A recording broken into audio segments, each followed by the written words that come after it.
بسم اللہ الرحمن الرحیم. پیج نمبر ہے 10 اور ہم پڑھ رہے تھے سیکنڈ چیپٹر من ہدی الاحادیث. اس میں اگلا جو ہمارا ٹاپک ہے وہ ہے عفت فی تومتن. عفت پاکیزگی، فی تومتن کمائی میں، کسب حلال، کسب حلال. وہی یا الابتیاد ہے یا جے الابتیاد بود سے ہے، بعید سے، بود یہ دوری ہے، ان تمے لالچ سے، فی کسب المال مال کمانے میں، والاقتصار اقتصار کا مطلب ہوتا ہے اکتفا کرنا، یعنی جو کچھ ہے ادھر ہی اس پہ رکے رہنا، ٹھہرے رہنا تسلی سے کہ بس الحمدللہ یہ کافی ہے. والاقتصار اور اکتفا کرنا، علی ما کان واضح الحل اس پر جو واضح طور پر حلال ہے. یعنی یہ نہیں کہ حلال کی حدیں پھلانگ کر آگے تک چلے جانا کہ اور لیں، بلکہ جو واضح طور پر حلال ہے اس پر اکتفا کرنا، والقناعۃ بھی اور اس پر قناعت کر لینا. قناعت کا مطلب ہوتا ہے تسلی سے، اکتفا کرنا کا مطلب ہوتا ہے کہ رک جانا، ٹھیک ہے، لیکن کہ بس جو ہے وہ ٹھیک ہے. قناعت کا مطلب ہوتا ہے کہ صبر و شکر کے ساتھ اس پر رک جانا، خوشی سے کہ بس یہ بہت ہے، ٹھیک ہے. یہ دوری ہے مال کمانے میں، لالچ سے دوری ہے، اور اکتفا کرنا اس پر جو واضح طور پر حلال ہے اور اس پر قناعت کرنا. وفی الحدیث ثانی دوسری حدیث میں، یرشدنا ہدایت فرماتے ہیں، رہنمائی فرماتے ہیں نا ہماری، الرسول صلی اللہ علیہ وآلہ وسلم رسول صلی اللہ علیہ وسلم اس میں ہماری رہنمائی فرماتے ہیں یا ہمیں ہدایت فرماتے ہیں. التمتع، تمتع کا مطلب ہوتا ہے لطف اندوز ہونا، لطف اندوز ہونے سے، بالحلال حلال کے ساتھ، من الاکل والشرب کھانے میں پینے میں، واللباس اور پہننے میں، کھانے پینے اور پہننے میں حلال کے ساتھ لطف اندوز ہونے کی طرف ہماری رہنمائی فرماتے ہیں. دوسری حدیث میں رسول صلی اللہ علیہ وآلہ وسلم کھانے پینے اور لباس میں حلال سے لطف اندوز ہونے کے بارے میں ہماری رہنمائی فرماتے ہیں.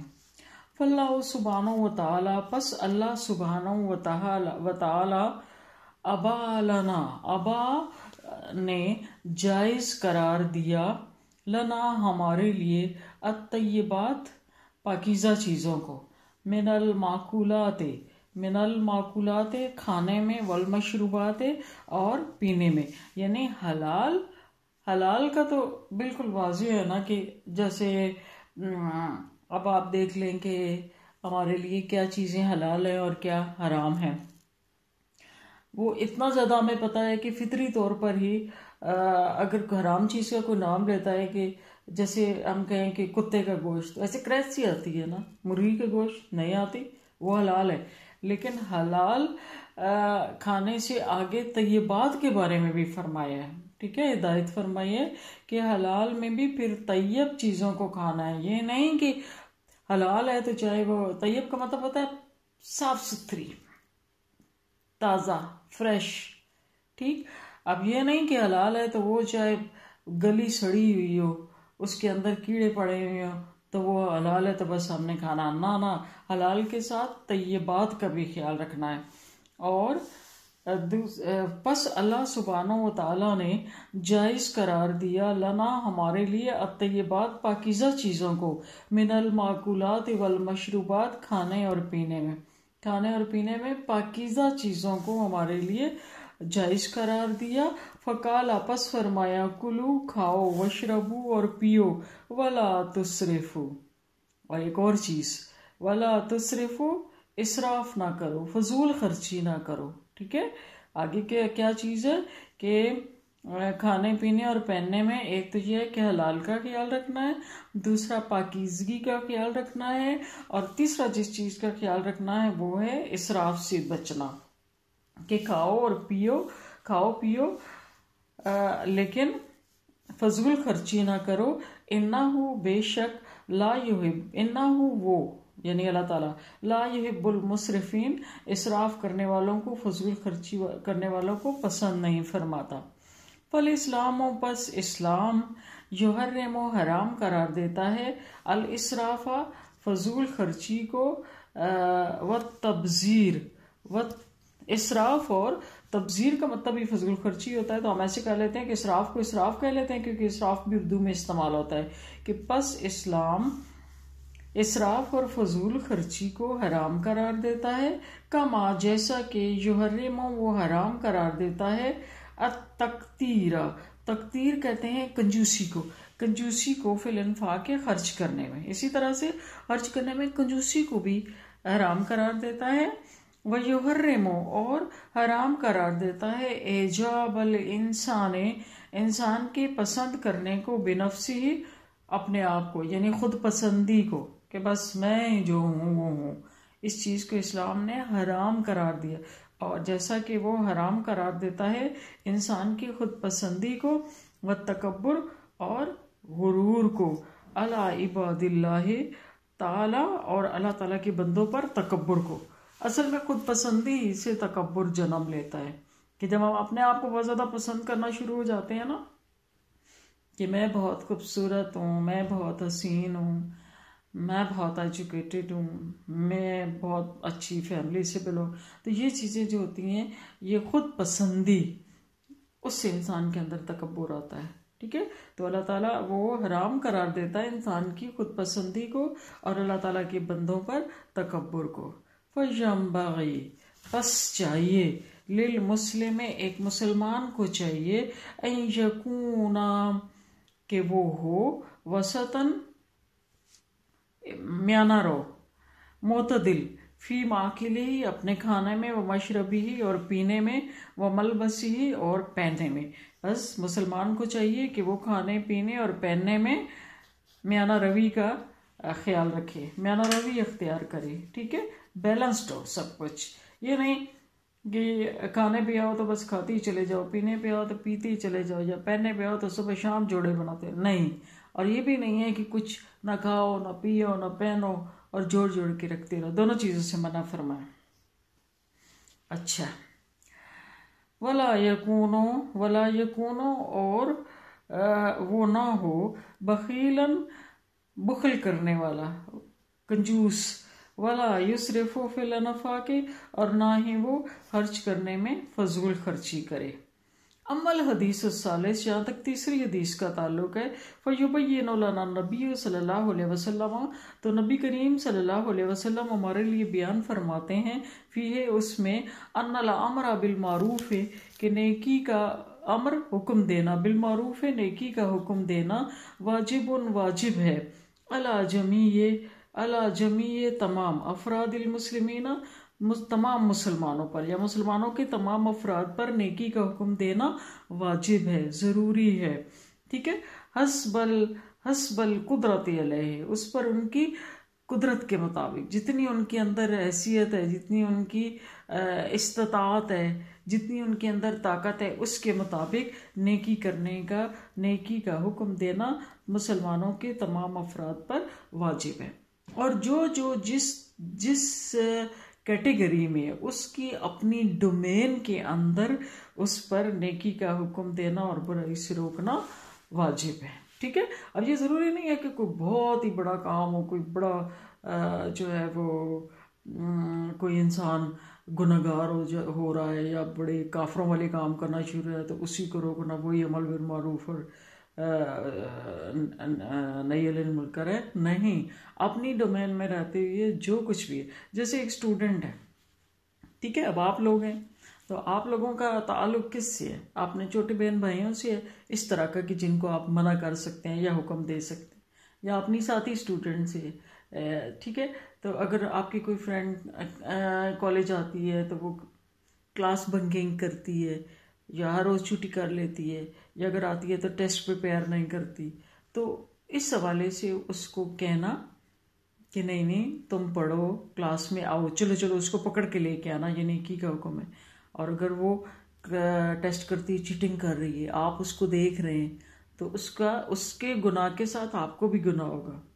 یہ چیز جو ہے نا، یہ نہیں ہے کہ کوئی اور بہت بڑا کہ کوئی نماز نہیں پڑھتا تو جسٹ اسی آپ کریں گے نیکی کا حکم دے سکتے ہیں. ہر معاملات میں، تمام اپنے معاملات میں بھی جو ہے وہ جو کوئی غلط کام کرتا ہے اس کو روکنا اور نیکی کی طرف لے کے آنا، یہ نیکی ہے. کہ اگر آپ اپنی کسی کلاس فیلو کو پکڑ کے کلاس میں لے کے آتے ہیں، یا اس کو کہتے ہیں کہ نہیں ٹیسٹ میں چیٹنگ نہیں کرنی، ٹیسٹ پریپیئر کرنا ہے، تو یہ نیکی کا حکم ہے اور برائی سے منع کرنا ہے. ٹھیک ہو گیا؟ اچھا، تو یہ تمام افراد پر فرض ہے، مطلب ہم سب پر، اس میں سے کوئی بچا ہوا نہیں ہے کہ ہم کہیں. اکثر یہ ہوتا ہے ہمارے معاشرے میں کوئی بات ہوتی ہے، کہیں پہ کسی خرابی کی بات ہو رہی ہوتی ہے، تو ہم پتہ کیا کہتے ہیں؟ ہم کہتے ہیں بس یہ اصل میں خرابی ہمارے علماء کرام میں ہے کہ وہ مس لیڈ کر رہے ہیں. جب آپ کو پتہ چل گیا ہے کہ وہ غلط بات ہے، ٹھیک ہے، تو اب صرف علماء کی ذمہ داری نہیں ہے. علماء کون ہوتے ہیں؟ عالم کا کیا مطلب ہوتا ہے؟ عالم کا مطلب صرف یہ نہیں کہ کوئی جو بہت ہی زیادہ جاننے والا. عالم کا مطلب ہوتا ہے علم رکھنے والا. علم کا مطلب ہوتا ہے آگاہی، یعنی جس کو پتہ ہے، جس بات کا کسی کو پتہ ہے، ٹھیک ہے، کہ وہ اچھی ہے، دوسرا نہیں اس طرف آ رہا تو اس کو حکم دینا ہر اس بندے پر فرض ہے جو اس بات کے بارے میں جانتا ہے. تو ہر کوئی عالم ہے، ہر کوئی کسی نہ کسی حوالے سے عالم ہے. تو اس نے اپنے اس علم کے مطابق دوسرے کو نیکی کا حکم دینا ہے اور برائی سے روکنا ہے. تو سمجھیں کالج کے اندر رہ کر جتنے بھی اچھے کام ہیں، جتنے بھی پازیٹیو چھوٹے سے چھوٹے کام کے لیے کہنا اور چھوٹی سے چھوٹی برائی سے روکنا، یہ آپ کے اوپر فرض ہے، میرے اوپر فرض ہے. تو وہ نیکی کا حکم دینا، برائی سے روکنا. اور ہم سے پوچھا جائے گا آخرت میں، آپ کے سامنے بیٹھی آپ کی فرینڈ چیٹنگ کر رہی ہے، نوٹ بک کھول کے ٹیسٹ کر رہی ہے، یہاں پہ بہت زیادہ اسٹرینتھ ہے، ٹیچر ایک کی طرف دیکھ رہی ہے لیکن سب کی طرف تو ہر وقت تو نہیں نہ دیکھ رہی. تو آپ اسے فوراً اگر آپ منع نہیں کریں گے تو اس کا جتنا گناہ اس کو ہوگا اتنا گناہ آپ کو ہوگا، یا شاید اس سے زیادہ آپ کو، کہ اس سے اویئرنیس نہیں ہے کہ یہ میں غلط کام کر رہی ہوں لیکن آپ کو پتہ ہے، تو آپ کے اوپر اس کا گناہ ہو سکتا ہے. اسی طرح سے آپ کا چھوٹا کوئی بہن بھائی ہے، ٹھیک ہے، آپ نماز پڑھنے لگے ہیں، آپ اس کو کہیں کہ چلے چلو اور نماز پڑھتے ہیں، پھر وہ اگر نہیں پڑھتا اور آپ کو پتہ ہے کہ 7 سال سے 10 سال کی ایج کا ہے، تو پھر آپ اس کو سختی سے بھی کہہ سکتے ہیں. ٹھیک ہے، تو یہ ساری چیزیں جو ہے نا، وہ عبادات سے لے کر معاملات تک ہر ایک چیز معاملے میں امر بالمعروف اور نہی عن المنکر ہر وقت ہمارے اوپر فرض ہے، ہم سب پہ.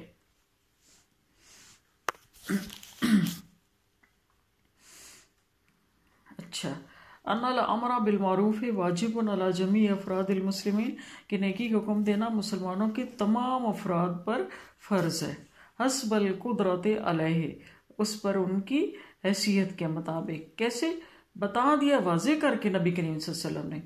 وقضا، اور اسی طرح سے تغییر المنکر، برائی کا روکنا بھی. تغییر کا مطلب ہوتا ہے بدلنا، روکنا. برائی، منکر برائی، برائی کا روکنا بھی، برائی سے روکنا بھی. وَأَنَّ هُنَاكَ، وہاں پر مراتب مرتبے ہیں، ٹھیک ہے، لیولز ہیں، یعنی مختلف.